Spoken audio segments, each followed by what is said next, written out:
খুব important topic আমার লাইফে। আমি এই জিনিসটা ক্যালকুলেট করতে পারছি বলে ডিএক্সএন প্ল্যাটফর্মে আজকে আমি। প্রথম কথা হচ্ছে আমরা কোনো না কোনো প্রফেশনে স্টিল নাও এঙ্গেজ, কোনো না কোনো প্রফেশনে কাজ করছি বা করতেছি, কোনো না কোনো প্রফেশন চেঞ্জ করতে করতে আজকে দুই চারটা পাঁচটা প্রফেশন চেঞ্জ করে ফেলেছি। কিন্তু একবার নিজেকে প্রশ্ন করেছেন যে এই প্রফেশন যে চেঞ্জ করছেন আপনি কিন্তু ওয়ার্কিং আওয়ারটা কিন্তু ওয়ার্কিং আওয়ার হারাচ্ছেন, মানে আপনার কর্মজীবনের সময়টা কিন্তু আপনি হারাই ফেলছেন, হারাচ্ছেন। এক সময় আপনি আপনার ভিতরে কোনো শক্তি ছিল না, এবং এক সময় আপনার ভিতরে শক্তি থাকবে না। মাঝখানে যে সময়টা, এই সময়টা আপনার লিমিটেড টাইম, যে ওয়ার্কিং আওয়ার, ওয়ার্কিং আওয়ারটার লিমিটেড টাইম কেন আমি এখানে একটা সূত্র দিয়েছি দেখেন। একজন মানুষ যদি প্রতিদিন 10 ঘন্টা কাজ করে, 10 ঘন্টা, 24 ঘন্টার ভিতর 10 ঘন্টা কাজ করে, 30 দিন কাজ করে, এবং 12 মাস কাজ করে, 30 বছর কাজ করে, 1,08,000 ঘন্টা পর্যন্ত তার কাছে কাজ করার অ্যাবিলিটি আছে। আমি 30 দিন ধরছি এই কারণে, কারণ আপনি এর মধ্যে ছুটি কাটাবেন, মাঝে মধ্যে আপনি ইয়ে পাবেন। তো এই জিনিসগুলো আপনি কি করবেন? এই জিনিসগুলো আপনার সময়ের সাথে কি হবে, আপনি বুঝবেন যে 1,08,000 ঘন্টার সময় মাত্র আপনার ওয়ার্কিং আওয়ারের থেকে বেশি নাই কিন্তু। সেকেন্ড হচ্ছে আপনার যদি ইনকাম, আপনি খুব ভালো প্রফেশনে আছেন, বাংলাদেশের প্রেক্ষাপটে জবে 50,000 টাকা স্যালারি, এটা অনেক বেশি। এবং দেশের বাইরে যদি বলি অ্যাভারেজে এরকমই 50, 60, 70 হাজার টাকা স্যালারি। আমি একটা স্ট্যান্ডার্ড ফিগার ধরার জন্য আমি বলছি এই কথাটা, আপনি বুঝার স্বার্থে। 50,000 ইন্টু 12 মাস যদি ধরেন, ইন্টু 30 বছর, আপনি সর্বোচ্চ 1,80,00,000 টাকা ইনকাম করতে পারবেন। কিন্তু আমাকে একটু বলেন দেখি, যিনি 50,000 টাকা ইনকাম করছে, অ্যাকচুয়ালি 50,000 টাকা উনি রাখার সুযোগ আছে? 50,000 টাকার মধ্যে আমার মনে হয় 5,000 টাকা রাখার মতো সুযোগ এখনকার যুগে নেই।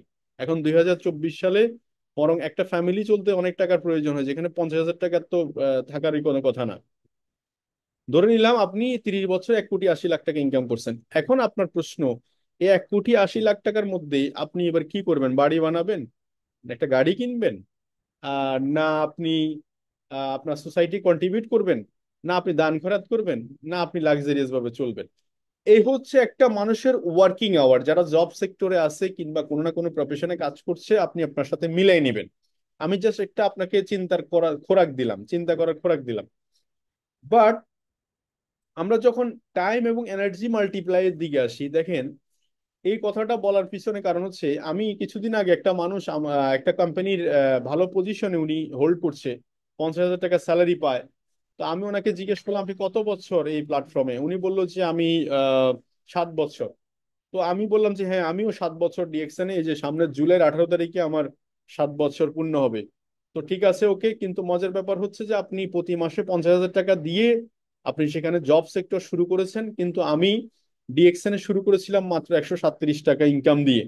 কিন্তু মজার ব্যাপার হচ্ছে আজকে 7 বছরে ডিএক্সএন প্ল্যাটফর্ম থেকে আমি বোনাস নিয়েছি নিয়ার অ্যাবাউট 2 কোটি টাকার মতো। এবং সবচেয়ে বড় কথা হচ্ছে আমি চাইলেও এই বিজনেসটা এখন স্টপ করতে পারছি না। আর আপনি যদি এখান থেকে স্টপ করে দেন, আপনি ইন দি মেন টাইম আপনার ইনকাম বন্ধ হয়ে যাবে, এবং আপনি 50,000 টাকা ইনকাম দিয়ে শুরু করেছেন, আপনি হয়তো 42 লাখ টাকা ইনকাম করেছেন, কিন্তু এখন আপনার কাছে কত টাকা আছে? বললো যে ভাই আমার কাছে কিছুই নেই এখন। এজন্য আমাদেরকে এই মোরাল অফ দি স্টোরি হচ্ছে আমাদেরকে সিস্টেমটা বিল্ড করা শিখাইতে হবে, বা সিস্টেমটা বুঝাইতে হবে সিস্টেমটা কি অ্যাকচুয়ালি। এই জন্য ডিএক্সএন প্ল্যাটফর্মে আমি শুরু করেছিলাম একা, কিন্তু আজকে দেখেন 10,000 পিপল যদি 10 ঘন্টা পরিশ্রম করে, 1 লাখের মধ্যে প্রায় 1 লাখ ঘন্টা পার ডে ওয়ার্ক হয়। 10,000 পিপল তো সবাই আর 10 ঘন্টা পরিশ্রম করে না, 2 ঘন্টা 3 ঘন্টা পরিশ্রম করলে অ্যাভারেজ পিপল দিয়ে বলি যে 1 লাখ ঘন্টা কিন্তু আমি পার ডে কাজ করতে পারি। একটু আগে যেটা দেখালাম সেটা হচ্ছে 30 বছরের কাজের রেজাল্ট আপনি সিঙ্গেল করলে। আর আপনি যখন টিম ওয়ার্কে আসবেন তখন 1 লাখ ঘন্টা কিন্তু পার ডে কাজ করতে পারবেন। দ্যাটস ওয়াই আপনি 1 লাখ ঘন্টার ইনকাম চাইলে একদিনই নিতে পারেন। তো সো এই হলো আসলে মূলত হচ্ছে টাইম এবং এনার্জির মধ্যে টাইমের ব্যাপারটা আসছেন। এরপরে এনার্জির ব্যাপারটা যদি বলি, এই যে ইনকামের কথা যেটা বলছিলাম, উনি যে 50,000 করে গেলে সেখানে 1,80,00,000 টাকা, কিন্তু 137 টাকা বোনাস দিয়ে শুরু করার লোকটা 7 বছরে ইনকাম দাঁড়াইছে 2 কোটি টাকা। আমি যদি ভাগ দিই, প্রত্যেক মাসে অ্যাভারেজে ইনকাম ছিল 2,38,000, 2,38,952 টাকা। তো প্রায় দেখাচ্ছে 900 টাকা, 952 টাকা, এখানে একটা শূন্য মিস্টেক হয়েছে। তো তো তার মানে কি দাঁড়াচ্ছে বিষয়টা? তার মানে দাঁড়াচ্ছে যে জিনিসটা, তার মানে আজকে যে লোকটা 137 টাকা, আমি যে প্রথম মাসে যে 137 টাকা ইনকাম করেছিলাম, কোম্পানি আমাকে ঠিকই 137 টাকা দিয়েছে, কিন্তু আমি কিন্তু ইনকাম করেছিলাম কিন্তু 2,38,000 টাকা এখনকার হিসাবে। আপনারা কি আমার কথা বুঝতে পারছেন? তার মানে আপনারা যারা আজকে আজকে যারা 200 টাকা, 500 টাকা, 1000 টাকা ইনকাম করছেন, আপনি কিন্তু এটা নয়, আগামী 2-3 বছর পরে দেখবেন এই ইনকামটা, এই 100 টাকা, 1000 টাকা ইনকামটা অ্যাভারেজ হিসাব করলে তখনও বোনাস আসবে 1 মিলিয়ন, তখনও বোনাস আসবে 5 লাখ টাকা, তখনও বোনাস আসবে 2 লাখ টাকা, তখনও বোনাস আসবে 3 লাখ টাকা। তার মানে আপনি 1000 টাকা বোনাস পাওয়ার পরে যে আত্মতৃপ্তিটা, আজকের এই ক্যালকুলেশনে কিন্তু আপনি ক্লিয়ার হওয়ার কথা আমার মনে হয়। যিনি 1000 টাকা বোনাস পাচ্ছেন উনি খুব হাসি মুখেই বরণ করে নাও যে 1000 টাকা কোম্পানি এখন আমাকে দিছে, বাকি টাকা, বাকি টাকাটা কোম্পানি রেখে দিছে, আমাকে উইথিন 2 ইয়ার্স, 3 ইয়ার্স, 5 ইয়ার্স টাইমের মধ্যে ব্যাক করবে। তো সেকেন্ড হচ্ছে এনার্জি মাল্টিপ্লাই। এনার্জি মাল্টিপ্লাইয়ের অপশনটা যদি বলি, দেখেন 10,000 পিপল যদি টিমে মাত্র 58,000, মানে 10টা টুথপেস্ট কেনে, 10টা টুথপেস্ট করে কেনে মাসে, তাহলে দেখা যাচ্ছে এখানে প্রায় 5,80,00,000 টাকার প্রোডাক্ট সেল হয়, 5,80,00,000 টাকার প্রোডাক্ট সেল হয় মাত্র 10,000 কাস্টমার। মানে যদি 1300 পয়েন্টের প্রোডাক্ট পারচেস করে, আমি 1300 পয়েন্টের কথা বলছি, আর যদি 10,000 কাস্টমার যদি শুধু একটা করে টুথপেস্ট কেনে, প্রায় 58 লাখ টাকার প্রোডাক্ট সেল হয়, 58 লাখ টাকা। শুধু একটা করে টুথপেস্ট সবাই ব্যবহারের জন্য কিনবে। পাওয়ার অফ ডিরেক্ট সেলিং। যদি দশ 10,000 মানুষ যদি একটা টুথপেস্টে 135 পিবি করে দেয়, প্রায় 13,50,000 পয়েন্ট হয়। It is a power of DXN system, power of direct selling system. আশা করি আপনি বুঝতে পারছেন। এখন প্রশ্ন হচ্ছে যে আপনি তাহলে এই যে টাইম এবং এনার্জি মাল্টিপ্লাইয়ের কথা বলছি, এখানে আমি 30 বছরের ক্যালকুলেশন দেখিয়েছি। আপনি কি 30 বছর কাজ করবেন না 3 বছর কাজ করবেন? 3 বছর কেন? কারণ আপনি 1,08,000 ঘন্টা কাজ করবেন 30 বছরে, আপনি এখানে কাজ করবেন হচ্ছে একদিনে 1,00,000 ঘন্টা, উইথিন 5 ইয়ার্স, 6 ইয়ার্স এর মধ্যে পসিবল। সেটার লিড বাই এক্সাম্পল আমি আছি, আজকে শাহজাহান হাসিন, অনিসার আছে, অসংখ্য লিডার কিন্তু এখানে আছে। তো এখানে এক্সাম্পল শো করতে, মানে আপনি ধরে দেখতে পারবেন বা কথা বলতেছে একদম প্র্যাকটিক্যাল দেখানোর মতো সুযোগ, দেখার মতো সুযোগ আছে এখানে। আমি হবে বললে এটার মধ্যে একটা অনিশ্চয়তা থেকে যায়, কিন্তু যেটা হচ্ছে আমি সেটা বলছি আপনাকে। এখন প্রশ্ন হচ্ছে যে এরপরে ইনকাম লেভেলের কথা যদি বলেন, ওই যে যেটা বলছিলাম আমি এখানে, এই যে শুরুতে আমি হয়তো 200 টাকা বোনাস দিয়ে শুরু করছি, সেটা কিন্তু ধাপে ধাপে কিন্তু মাল্টিপ্লাই হওয়ার সুযোগ আছে। 200, 400 হওয়ার সুযোগ আছে, কিন্তু 50,000, 1 লাখ হওয়ার সুযোগ নেই। এই হলো মান্থলি স্যালারি এবং ডিএক্সএন বোনাসের মধ্যে পার্থক্য। এই জন্য দেখবেন যারা বিজনেস করে এরা কিন্তু শুরু করে ছোট থেকে, like a seed. Business always বলা হচ্ছে লাইক এ সিড। সিড মানে হচ্ছে বীজ, মাটিতে যখন বীজ বপন করা হয় খুব ছোট থাকে, সেখান থেকে একসময় বট গাছে পরিণত হয়। একটা বট গাছের বিচি আপনি দেখবেন মাইক্রোস্কোপ দিয়ে দেখতে হয়। কেন? এই বট গাছের বিচিটা যখন গাছের উপরে থাকে, ধুলার মধ্যে গিয়ে গাছের উপরে বসে থাকে, ওখান থেকে একটা গাছ তৈরি হয়, বিশাল বড় একটা বট গাছ, যেখানে মানে অনেক জায়গা জুড়ে কিন্তু এটার বিস্তৃত হয়।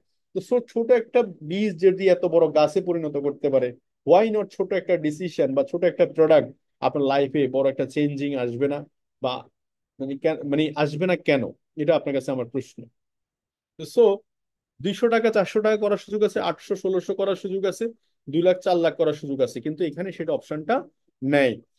তো আমি একটা অ্যাকর্ডিং টু ওয়ার্ল্ড ইকোনমির মতে একটা সূত্র আপনাদেরকে বলে দিই যে কি কারণে আসলে ডিরেক্ট সেলিং ইন্ডাস্ট্রিতে আমাদের বেশি জোর দেওয়া উচিত। সেকেন্ডারি ইনকাম বলেন, মানে আপনি এবং আগামী দিনের ফিউচার ইনকাম বলেন, সেটা এখানে জোর দেওয়া উচিত কি কারণে, সেটা এই সূত্রটা এখানেই পেয়ে যাবে। ধরেন এক সময়কার প্রেক্ষাপটে আমার দাদা দাদিরা একসময় বলতো যে আমরা 8 আনা, 1 আনা, 5 পয়সা দিয়ে বাজার করেছি। এই ধরনের কাহিনীগুলো হরহামেশা আমাদের এখানে অনেকে শুনেছে বা অনেকে দেখেছেও, এরকম হতে পারে। যেমন 1920 সালে যে ফ্যামিলিটা 1 টাকা দিয়ে চলতো, একটা সময় খেয়াল করে দেখেন, 1 টাকা মাত্র, যেটা এখন কিছুই না, 1 টাকার নোটও খুঁজে পাওয়া যাবে না। 1 টাকা দিয়ে সে সংসার চালাইছে, স্কুলের বাচ্চার বেতন দিছে, গাড়ি মেনটেন করছে, বাড়ি ছিল, ফ্ল্যাট ছিল, সবকিছু সে মেনটেন করছে 1920 সালে 1 টাকা দিয়ে। 94, ঠিক সেম তার 20 বছর পরে এসে এই সেম কাজটা করতে এসে, গাড়ি বাড়ি স্কুলের মেনটেনেন্স সেম কাজটা করতে এসে 10 টাকা দিতে হচ্ছে। আবার ঠিক সেম সাইডে এসে এটা 100 টাকা দিতে হচ্ছে। 80-তে এসে এটা 1,000 টাকা দিতে হচ্ছে। আচ্ছা, 80-র উপরের কথাটা আমরা হয়তো অনেকে জানি বা জানি না, বা দেখছি বা দেখি নাই, ওই ব্যাপারে আমাদের কোনো ইয়ে নাই, মানে সে নাই। কিন্তু 2000-এর পরের কাহিনীগুলো কিন্তু আমাদের জানা আছে কম বেশি। কিরকম? 2000 সালে যে ফ্যামিলিটা 10,000 টাকা দিয়ে চলতো, আপনি ঢাকা শহরের কথাই চিন্তা করেন, 2000 সালে যে ফ্যামিলিটা 10,000 টাকা দিয়ে চলতো, 10,000 টাকা দিয়ে যে অ্যাপার্টমেন্ট মেনটেন করতো, গাড়ি মেনটেন করতো, স্কুলের বেতন দিত, খাওয়া দাওয়া বলেন সবকিছু, প্রোটিন খেত, সবকিছু মিলে যে খাবার দাবার স্ট্যান্ডার্ড কোয়ালিটি ছিল 2000 সালে, 2020 সালে এসে কিন্তু সেম জিনিসটা মেনটেন করতে মিনিমাম 1 লাখ টাকা লাগতেছে। যার কাছে 1 লাখ টাকা আছে সেই মেনটেন করতে পারছে এই লাইফ স্টাইলটা। এখন যার কাছে 1 লাখ টাকা নাই, তাহলে কি করতেছে সে? সে তার অটোমেটিকলি বাসা চেঞ্জ করে ফেলছে। বাসাতে আগে 4 রুম ছিল, এখন 2 রুম করে ফেলছে। আগে প্রোটিন খেত সপ্তাহে 5 দিন 7 দিন, মাসে 30 দিন, এখন সে দেখাচ্ছে বাজারে যায়, আগে যেত বাজারে প্রতিদিন, এখন বাজারে হয়তো মাসে 2 দিন যাচ্ছে। হুম। এরপর দেখা যাচ্ছে এই যে মেনে চলা, এরপরে আচার অনুষ্ঠান, বিয়ে শাদী, দাওয়াত খাওয়া, মেহমান অতিথি, এগুলো আস্তে আস্তে কন্ট্রোল করে ফেলছে, ছোট করে ফেলছে। আর আরো যারা পারতেছে না, তারা দেখা যাচ্ছে হয়তো বাড়ি চলে গেছে, গ্রামে চলে গেছে। বিষয়টা এরকম না? ঠিক সেম আপনি দেখেন 2040 সালে এসে সূত্র বলতেছে একটা ফ্যামিলি চলার জন্য 10 লাখ টাকা প্রয়োজন, 10 লাখ, আই মিন 1 মিলিয়ন। আজ থেকে 14 বছর পরে বা 16 বছর পরে, বেশি দিন সময় নেই কিন্তু, 16 বছর পরে সেম ঘটনাটা ঘটবে। তাহলে 16 বছর পরে যদি আপনি একটু খেয়াল করে দেখেন, 16 বছর পরে যদি 10 লাখ টাকা ফ্যামিলি চালাতে প্রয়োজন হয়, তাহলে মধ্যবিত্ত ফ্যামিলির মধ্যবিত্ত শব্দটা আর থাকলো না। হয় উচ্চবিত্ত, নাহলে নিম্নবিত্ত, মাঝখানে কেউ নাই, মিডলম্যান কেউই নাই। তাহলে এখন আপনাকে ডিসাইড করতে হবে। আমি যে বলছি ইনফরমেশন ইজ পাওয়ার, আপনার কাছে যদি ইনফরমেশনটা না থাকে, আপনার কাছে প্রস্তুতিও নাই। যেমন একটা ঘূর্ণিঝড় আসার আগে আমরা যখন এখন জানতে পারি, আগে এক সময় জানতে পারতাম না, আমাদের যখন স্যাটেলাইট ছিল না, আমরা তখন জানতে পারতাম না, বা অন্য কোনো দেশ থেকে সাহায্য সহযোগিতা নেওয়ার মাধ্যমে অত অনেক সময় জানা যেত। কিন্তু এই ইনফরমেশনটা, ছোট্ট একটা ইনফরমেশন, তখনও বৃষ্টি হচ্ছে, বাতাস আসতেছে, ঠিকই হঠাৎ করে দেখা যাচ্ছে একদিকে অনেক বড় ক্ষতিগ্রস্ত হয়ে গেছে, অনেক মানুষ মারা গেছে, শুনতাম আগে এটা। কিন্তু এই ছোট্ট একটা ইনফরমেশনের কারণে এই জায়গায়, এখন এই ইনফরমেশনের কারণে পূর্ব প্রস্তুতি থাকে, পূর্ব প্রস্তুতির কারণে কিন্তু এটার অনেকটাই মোকাবেলা করা সহজ হয়ে গেছে। ঠিক কিনা বলেন, ঠিক কিনা বলেন আপনারা? এক্স্যাক্টলি সেম 2040 সালে কি ঘটতে পারে, এই জিনিসটা যদি আপনি এখন থেকে জানেন এবং এখন থেকে প্রস্তুতি নেন, তাহলে নিশ্চয় 2040 সালে এসে আপনাকে কি করতে হবে না, হোঁচট খেতে হবে না। বিষয়টা এই জায়গায়, বিষয়টা এই জায়গায়।